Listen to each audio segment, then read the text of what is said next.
माननीय सभापति जी, आपने मुझे नवकरणीय ऊर्जा के ऊपर बोलने का अवसर दिया, इसके लिए मैं आपका आभार प्रकट करती हूँ। और मैं एक बार और आपका धन्यवाद करती हूँ कि आपने महिला सशक्तिकरण को बड़ा अच्छे से पक्ष रखा। माननीय सभापति जी, यह जो हमारा नवकरणीय ऊर्जा पे काम चल रहा है, ये 2014 से लगातार एक सतत प्रक्रिया के तहत ही चल रहा है। ये जो प्रयास है हमारे, इससे भारत की तीसरी अर्थव्यवस्था बनाने में बहुत बड़ा योगदान मिलेगा, विकसित भारत की नींव पड़ेगी। और यह कोई अचानक में हमारे बजट में इसका प्रावधान नहीं किया गया, इसको मैं कुछ अपने तथ्यों से बताना चाहूँगी। ग्रीन ग्रोथ के लिए अपनी हमारी सरकार की एक रणनीति है, उसके 3 स्तंभ हैं। पहला है रिन्यूएबल एनर्जी को कैसे प्रोडक्शन को लगातार हम बढ़ाएं। दूसरा है कैसे हम जीवाश्म ईंधन की जो इस्तेमाल उसको कम करें। और तीसरा है कि हम इथेनॉल जो हमारी तेज़ गति से जो हमारी इकोनॉमिक चल रही है, इसमें हम कैसे सबका पार्टनरशिप भी बढ़ाएं।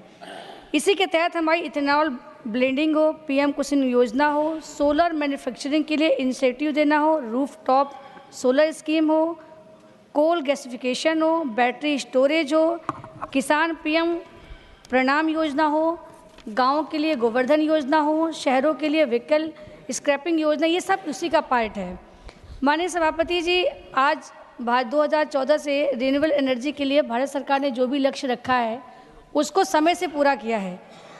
पेट्रोल में 10% इथेनॉल ब्लेंडिंग के लक्ष्य को रखा गया था, वो 5 महीना पहले ही पूरा कर लिया गया। 20% इथेनॉल ब्लेंडिंग के लक्ष्य को भी भारत ने 2030 से कम करके 2025-26 तक ही पूरा करने का समय रखा है। माननीय सभापति जी, इसमें कुछ रचनात्मक सुधार भी किए गए हैं। पहला ये है कि हमारे ऊर्जा का क्षेत्र का उत्पादन हो, सही से वितरण हो, और यह जो वितरण एक बार हो जाए उसकी स्थिरता भी बनी रहे, इसके लिए राष्ट्रीय ग्रिड की स्थापना की गई है। माननीय सभापति जी, 10 वर्षों में हमारी सरकार ने ऊर्जा के क्षेत्र में अन्य कई महत्वपूर्ण कदम उठाए हैं। हमने इंफ्रास्ट्रक्चर में 11 लाख करोड़ का निवेश किया है, इसमें ऊर्जा परियोजनाओं का महत्वपूर्ण हिस्सा है। और ऊर्जा की मांग को दोगुना करने का लक्ष्य भी रखा गया है 2045 तक। 2030 तक 500 गीगावाट की नवकरणीय ऊर्जा क्षमता स्थापित की बात भी की गई है। आज पावर मंत्रालय का जो बजट आवंटन है वो 20,502 करोड़ रखा गया है, जो 2013-14 के आवंटन से 150% ज़्यादा है। माननीय सभापति जी, आज ऊर्जा के क्षेत्र में हम केवल नवकरणीय ऊर्जा के साथ रोजगार पे भी काम कर रहे हैं। इसके लिए हम सोलर पैनल इंस्टॉलेशन और ग्रीन हाइड्रोजन सेक्टर में प्रशिक्षण कार्यक्रमों के माध्यम से लाखों लोगों को रोजगार दे रहे हैं। हरित हाइड्रोजन सेक्टर के लिए कुशल कार्यबल तैयार करने के लिए 6 वर्षों में 6 लाख लोगों को प्रशिक्षित करने का लक्ष्य रखा गया है। सोलर पैनल इंस्टॉलेशन और प्रबंधन के लिए टेक्निकल क्षेत्र से जुड़े लोगों को भी 1 लाख लोगों को ट्रेनिंग देने की योजना बनाई गई है। सूर्यघर मुफ्त बिजली योजना का प्रावधान भी किया गया है, जिसके अंतर्गत 1 करोड़ घरों में सोलर पैनल लगाए जाएंगे।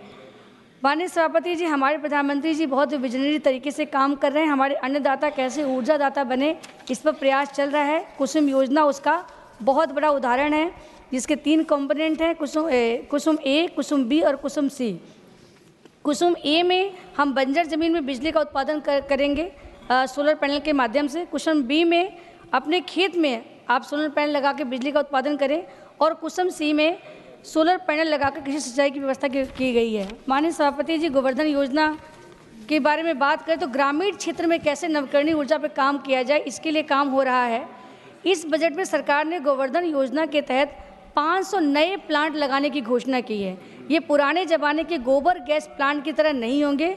इसके लिए सरकार ने 10,000 करोड़ रुपए की राशि इस बार के बजट में रखी है।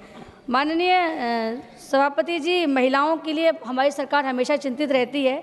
इसके लिए सोलर पैनल इंस्टॉलेशन और प्रबंधन के लिए 1 लाख समूह की महिलाओं को ट्रेनिंग दी जा रही है।